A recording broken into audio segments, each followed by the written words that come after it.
Je souhaite que nous puissions instaurer chaque année au Parlement un débat sur la politique migratoire. Je pense que c'est une bonne discipline et ce sera une bonne règle nouvelle. Le président ne veut pas abandonner le sujet au Rassemblement national. Vous les voyez monter comme une lèpre un peu partout en Europe. Dans des pays où nous pensions que c'était impossible de la voir réapparaître. Et des amis voisins. Ils disent le pire. Et nous nous y habituons. Ils font les pires provocations. Le mot est dans toutes les bouches et dans tous les médias. Populisme. Mais au fait, qu'est-ce que c'est le populisme ? Dans populiste, il y a avant tout le mot « peuple ». Les populistes affirment être les porte-parole du peuple, la fameuse majorité silencieuse, qu'ils protégeraient contre les élites et le système. S'emparer de la question de l'immigration, voilà le pari lancé hier soir par Emmanuel Macron devant les députés de la majorité. La question est de savoir si nous voulons être un parti bourgeois ou pas. Les bourgeois n'ont pas de problème avec cela. Ils ne la croisent pas. Les classes populaires vivent avec. Je crois que cette formule, en tous les cas, est juste. Sur les bourgeois ? Je pense que, oui, en général, les bourgeois, par leurs emplois, par leurs habitations, par leurs circuits, ne voient pas l'immigration comme la voient les gens qui fréquentent le métro, les trains, etc.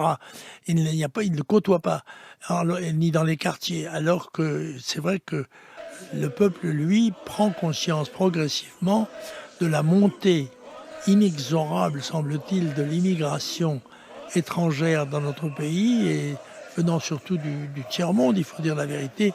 Et je dois dire que Zemmour l'a exprimé d'une façon assez nette, assez claire. Les populistes affirment être les porte-parole du peuple, qu'ils protégeraient contre les élites et le système. Si vous ajoutez à cela le bruit et l'odeur...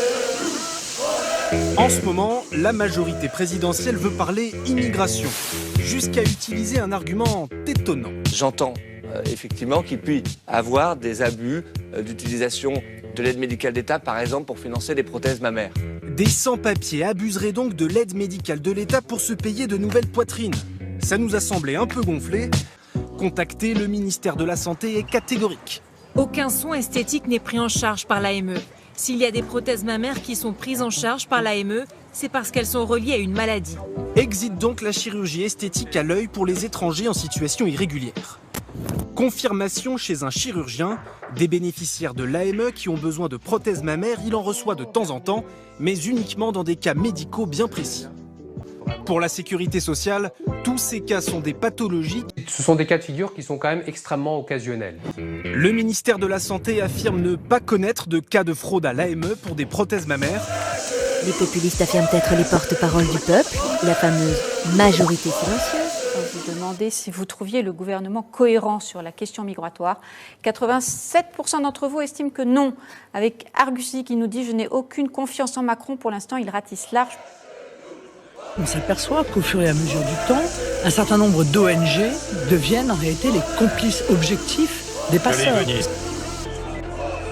En Méditerranée centrale, on a observé de façon tout à fait documentée, je vous le dis, une réelle collusion à certains moments entre les trafiquants de migrants et certaines ONG.